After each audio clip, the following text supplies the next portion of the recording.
नमस्कार दोस्तों, हमारी आज की कहानी का नाम है जिद।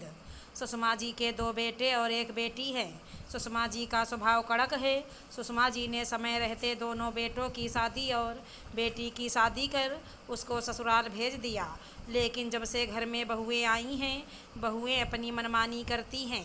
माँ हमेशा ऐसा ही कहती हैं, बाबूजी, आप घर माँ के नाम कर दीजिए ताकि आपके दुनिया से विदा होने पर मैं माँ की चिंता से मुक्त हो अपने घर में सुकून से रह सकूं।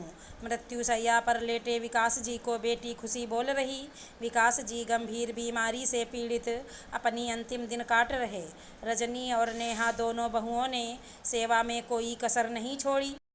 लेकिन पत्नी सुषमा जी का कड़क स्वभाव, फिर बेटी खुशी का मायके में दखल अंदाजी तक सोच विकास जी ने पुश्तैनी घर पत्नी के नाम कर दिया।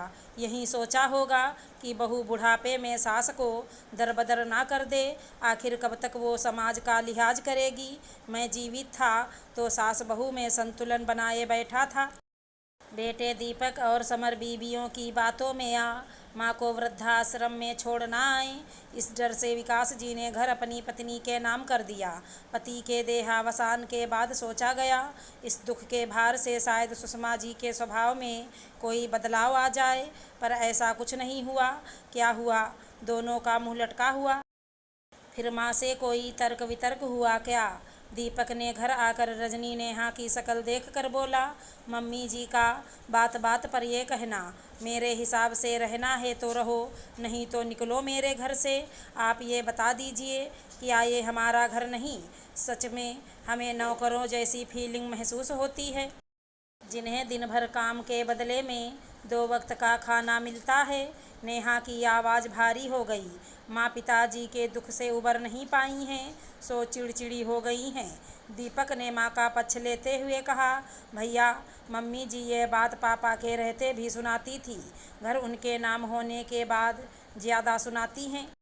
क्या वो अपने बच्चों के बिना इतने बड़े घर में अकेली रह सकती हैं, जो हमें घर से निकालने की धमकी देती हैं? नेहा भैया के आगे ज़्यादा बोले, उससे पहले उसके पति समर ने उसे आंखें दिखा चुप कर दिया। यही होता था हमेशा। रजनी चुप रहती, नेहा कुछ कहती तो उसे चुप करवा दिया जाता। ननद खुशी की स्थिति भाभियों के विपरीत थी। माता पिता ने ससुराल से अलग होने पर अपना घर लेकर दे दिया था, जिसमें वो खुद मालकिन बन ठाठ बाट से रहती और भाभियों को ससुराल को जोड़े रखने का बहुत सारा ज्ञान देती। भाभी मुझसे माँ की शिकायत करने से क्या होगा, वो अब इस उम्र में तो बदलने वाली नहीं। आपको ही एडजस्ट करना है। नेहा मन ही मन कुढ़कर रह जाती। रजनी गरीब घर की, कम पढ़ी लिखी, शुरू से ही उसको ससुराल में दबकर रहने की शिक्षा मिली। वहीं नेहा पढ़ी लिखी, वो ससुर के सामने भी सास की शिकायत करने में नहीं हिचकती थी। लेकिन पति के जाने के बाद तो सुषमा जी किसी की नहीं सुनती। मेहमान आए तो बहू के मायके वालों की खिल्ली उड़ाने से नहीं चूकती। बस इसी बात पर एक दिन नेहा बहू की सास से बहस हो गई। क्या मम्मी जी, आप जिसे देखो कहती हैं, इसने मायके में कुछ नहीं देखा, सब यहीं आकर देखा। माना आप जितना पैसा नहीं है हमारे मायके में, पर मांग कर नहीं खाते, ना ही आप राशन भिजवाती हैं वहाँ। समय समय पर जो त्यौहार का बनता है सब भिजवाते हैं। ठीक है, आप जितना खुशी दीदी को देती हैं उतना नहीं दे पाते, पर खाली हाथ नहीं भेजते। आपके बेटे क्या हमारे कुछ नहीं लगते? उनकी जिम्मेदारी सिर्फ माँ और बहन के लिए बनती है, अपने पत्नी बच्चों के लिए नहीं। नेहा बोल तो गई इतना, फिर संग्राम तो छिड़ना ही था। उठाओ 4 बर्तन और निकलो मेरे घर से। बड़ी ऊंची नाक वाली बनती हो, अभी के अभी निकलो।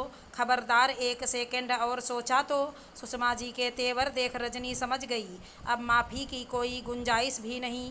सासू माँ दरवाज़ा बंद कर कोप भवन चली गईं। रजनी ने नेहा को समझाने की कोशिश की। नेहा कहाँ सुनने वाली थी। बस हो गया भाभी, बर्दाश्त की भी कोई सीमा होती है। आत्मसम्मान पर जब आएगी तब मेरा मुंह तो खुलेगा।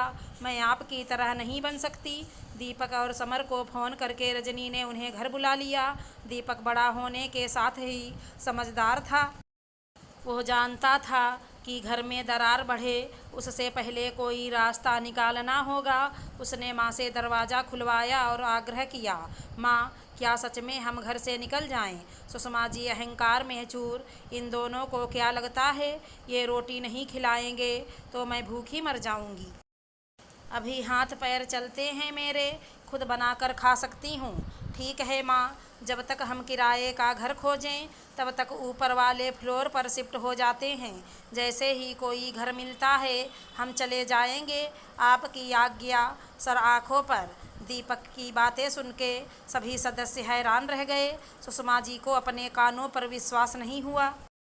उनका राम जैसा बेटा ये क्या बोल गया? इससे पहले वो जब नाराज हुई, यही बेटा दोनों बहुओं से माफ़ी मांग आने को कहता, आज घर छोड़ने की बात कर रहा है। दीपक के कहने पर समर, नेहा, रजनी बच्चे एक एक कर सामान ऊपर वाले फ्लोर पर ले जाने लगे। सुषमा जी नीचे वाले फ्लोर पर अकेली रह गईं। उनको इतने सन्नाटे की आदत नहीं थी। उनका मन घबराने लगा। बेटी खुशी को फ़ोन कर बुलाया, लेकिन बच्चों की परीक्षा के कारण वो नहीं आ पाई। सुषमा जी का अहम उन्हें झुकने नहीं दे रहा।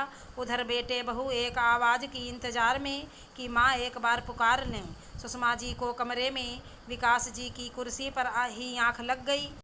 मैंने तो कहा था बच्चों को कलेजे से लगाकर रखना है, तो अपनी जिद और अहम छोड़ना होगा। देखा रह गई अकेली। सहसा सुषमा जी की आंख खुल गई।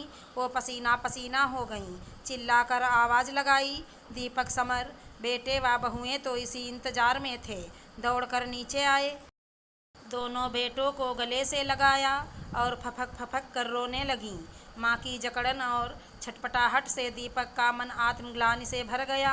बस करो माँ, माफ़ कर दो मुझे, आगे से तुम्हें कभी अकेला नहीं छोड़ेंगे। दीपक माँ के चरणों में गिर माफ़ी मांगने लगा। बस बेटा, तेरे इसी व्यवहार ने कब मेरे अभिमान को अहंकार में बदल दिया, पता नहीं चला। मेरे बेटे आजकल के बेटे जैसे नहीं। इसी घमंड में मैं बहुओं को नीचा दिखाने में अपना बड़प्पन मानने लगी। तुम मुझे अकेला नहीं करते तो अकेलेपन का दर्द समझ नहीं पाती और इस घमंड के नशे में चूर ही रहती। सुषमा जी हांफने लगीं। नहीं माँ, अगर इस बात का एहसास करवाने के चक्कर में आपको कुछ हो जाता तो मैं अपनी ही नज़रों में गिर जाता। मुझे माफ़ कर दो। दीपक शर्मिंदगी में बोले जा रहा।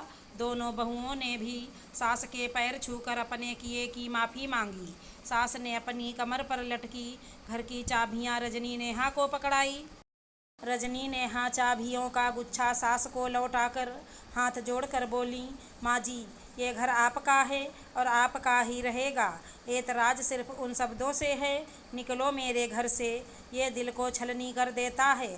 सुषमा जी को अपनी गलती का एहसास हो चुका था। ईश्वर की कृपा रही जो खुशी निजी कारणों से मायके नहीं आ पाई, नहीं तो शायद मामला कभी सुलझ नहीं पाता। अगर हमारी कहानी पसंद आई हो तो चैनल को लाइक शेयर सब्सक्राइब करें। राधे राधे दोस्तों।